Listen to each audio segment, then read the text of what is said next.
think that the most extraordinary tip I can give anybody is common sense, and that's ask for help when you need it, and make sure that if you want something, you talk to the right people. And if, I've met folks along the way that might have told me no, something wasn't possible, or maybe I wasn't in the right place at the right time. And I don't think that's any reason at all to be discouraged.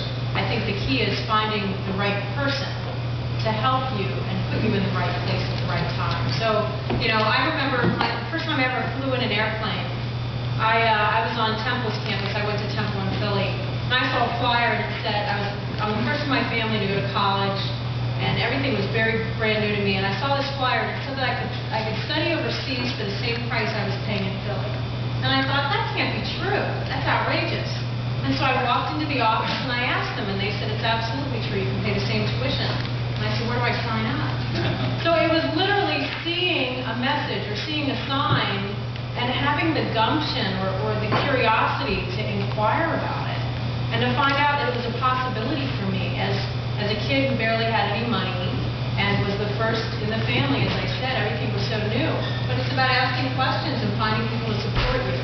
And here, clearly, you can do that. So if you're not in an environment that's really lifting you up and supporting you, that's the best thing you're going to do for yourself is get yourself out of there and find like-minded people who do want to do right by you. Absolutely. And I think that's part of the reason, too, for the Get Involved Power Hour series.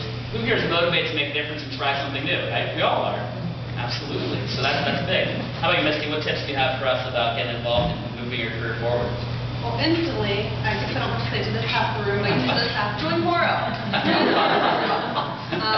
Obviously, I have to say that, but that's one thing. It kind of ties into go out and do something. Say yes. If someone invites you to something, go to it. If you go online and maybe even go to something that you never would have normally gone to.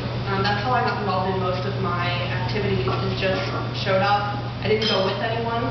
Probably most importantly, I think the things that I actually went to with a friend or with a coworker, I maybe didn't stay involved with because you have that easy out to just kind of go and talk to them. So, especially to the college students in the room or for the young professionals just getting started, I say go to something on your own and just talk to new people and say yes. Just go to anything you can. And we have about 20, 30 people here, so please make sure after all of our panelists are done sharing their information, talk to somebody that you didn't know coming in tonight. It's so important. I'm sorry, what's Coro? Oh, okay. What's Coro? Sorry. I took for granted that half the room has done a Coro program. The Coro Center for Civic Leadership. We're a nonprofit organization that's looking to really transform the region with the effect of community leadership. So we have part-time and full-time programs. And I can go more into my spiel later. Yeah, and Coro is a great organization to be involved with. One of the first things that I got involved with when I moved back to Pittsburgh, and it's been fantastic. Christy Stuber, young executive director, right? What kind of advice do you have for our crowd about making a difference? Yeah, I guess I would say, sort of kind of what Lisa was saying, could be open opportunities, but figure out what you're interested in and know that that's going to change. I worked when I was an intern at a law firm after my freshman year in college. I worked with a woman who was on her third career, and I was so impressed by that because it didn't do enough for her, it didn't interest her, and so she just went to the next thing.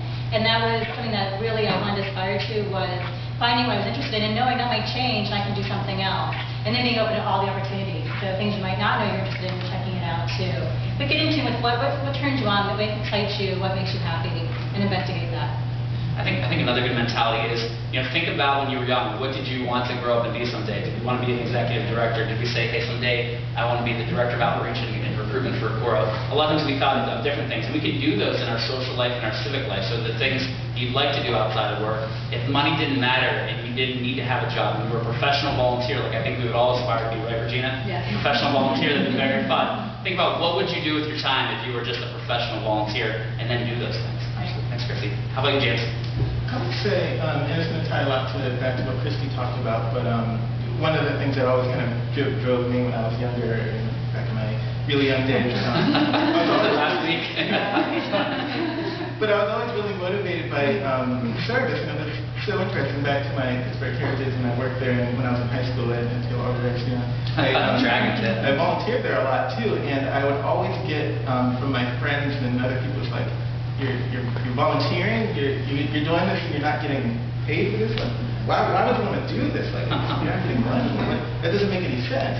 So I would always get that, and I really think what Christy said really important in that, really focus on what you want to do, but then also focus on what are those things that are helpful and useful in kind of getting to that next step. So being okay to I'm going to volunteer because I want to do it and I like to do it, and not really focusing on, oh, other people think this is weird, other people think I'm kind of crazy that it wants to take my time, but really just focusing on what you want to do and going that. That's the best thing.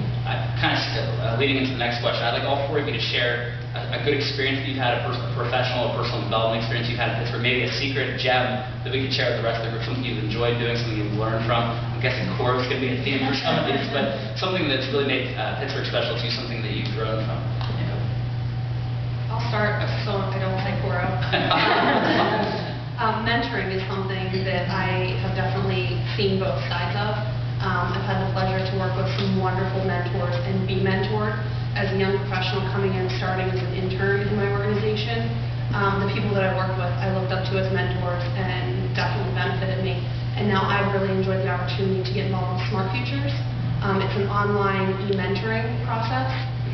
So basically you're exchanging emails with high school students in the area. And I've really enjoyed that. So that's kind of my one gem. I would say, and this is, again, going to go back to early on when I was in high school, but it was an organization that I had worked for a long time, Allegheny County Promises, that Dan Corrigan, who used to run Pittsburgh Cares too. So with that organization, and I remember it really vividly, so I was in 11th grade, and the first time that I got involved with Allegheny Promises because my brother had actually worked there, and he kind of just dragged me along to a lot of pieces, and there was this one program that I did which really got me more engaged in the policy sector, so really focusing on political leaders and things like that. It was the Mayor's Advisory Council, and this was my real first, I had never done anything with politics, and I never really had an interest in it, but after this program I was like, this is really interesting, working with the then Mayor, Tom Murphy, working with the Mayor and being able to suggest things and talk to him, just kind of having that ear to the local leadership that we had there. So that was one of the early on pieces that kind of drew me, and really with the organization, Allegheny Promise and working with them, I just got more and more civically engaged. So I was here at Coro in 2005, Coro. And at 9. And at 9, so two times with Coro and a lot of other things too. So it's just, some of those pieces I really enjoy. I think the thing with programs like Coro 2, Leadership Pittsburgh, which I'm guessing Christy might even mention, is that you get access to leaders, you get access to people that are making a difference, people that are deciding policy. It's a really good opportunity to network with people that maybe you'd want to have the same position as someday. So through being on boards like that, commissions like that, we really get to meet the agents of change that we would want to connect to. Some great examples, James. I'm happy to go next. I'm not from Pittsburgh. I moved here in 2001 from England. I'm originally from Pennsylvania, but not this side of the state. So I moved here from England. I fell in love with Pittsburgh because it was a place where I didn't earn a lot of money. I worked for the University of Pittsburgh in law and psychiatry research. Didn't make a ton of money. I was a single gal at the time, but I was able to buy a little house in Park Place near Regent Square here in the east end of the city and have a pretty comfortable lifestyle. It afforded me the opportunity that I became, as you said, Christy, I became a little uncomfortable in what I was doing professionally. I needed and wanted something else. And being in Pittsburgh and not having to make $100,000 a year to live well allowed me then, I just decided I wanted to dabble in teaching at the college level. I wanted to see if I was good at it. And so I wanted to find a college that would give me a chance. I didn't have a teaching degree, but I had a master's. And I found a place in Stuber, Ohio that welcomed me in with open arms because I was credentialed enough for them to do that, and they took a gamble on me, having no formal college level teaching experience. And so I was able to live here in Pittsburgh, have a comfortable living. I backed down from full-time work at the university because I could financially, so I took that to a part-time level. And then I was able to try something that I had never tried before. Give it a go, and if it didn't work, it didn't work. That's okay. You can find something else to supplement your income. And in fact, it worked. I loved it, and it was a beneficial relationship for everybody. But I think Pittsburgh is one of the cities I've lived